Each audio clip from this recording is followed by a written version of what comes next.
I was very surprised recently how much I thoroughly enjoyed re-listening to an album I haven't listened to in like maybe 9 years or something, Radiohead's The Bends. There was a video where a friend and I were kind of, laughing and kind of mocking the prospect of OK Computer being the greatest album of all time. We were praising it, although we were expressing our reservations toward it as well. This album, I almost found it a more enjoyable experience due to it being a less conscious concept. There were themes of a 1990s era malaise. There's a certain, wait a minute, like, we have it really good now. What's the problem? And especially Radiohead post Creep, any group would want to have a hit that big, but there's the pitfalls of that. Oh, woe is me, we have to play that song all the time. And so as a result, these guys are feeling like privileged twats and just exploring that kind of looming 21st century malaise in a manner that's more kind of, it's more, the subconscious is more emerging from within than the conscious attempts to be critically acclaimed. I don't know if it's an album I can listen to very much. There's really only so much of Tom York I can take personally, just within a span of a few days, frankly, at least.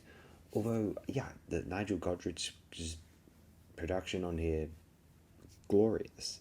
This is as cool as alternative rock in the 90s can sound. I mean, it's almost getting into interesting, cool, spacey, spiritualized or porcupine tree territory, far removed from the kind of banal Oasis Britpop. And Blur's fun, but it was just a pastiche of just British pop music up to that point. Beatles, Kinks, Bowie, Pink Floyd, Morrissey, if you want.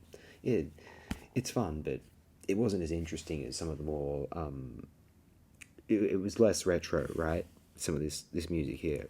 It was an interesting fusion of 1970s space rock, like Pink Floyd and Hawkwind, meeting the 80s alt rock nihilism of acts like the REM, or maybe short for British acts rather than American. Well, in the context of North America, REM and the Pixies, or in the context of the UK, let's say, I don't know, a bit of Stone Roses and a bit of, I don't know if the Smiths is the apt comparison. Echo and the Bunnymen's not the apt comparison. Part of me wants to say The Wedding Present just because they're a fun and interesting band. Sometimes I wonder if what music would sound like this in the 80s. Maybe something from Chris and Cozy or that kind of Gristle family. At times. Well, more the instrumentation than Tom York's vocal tracks. If you haven't listened to this album in quite a while because it's not, 2007 or prior, you may as well give it another whirl. If you can tolerate the guys singing, maybe you'll enjoy it as much as I did the previous night. Very thoroughly entertaining.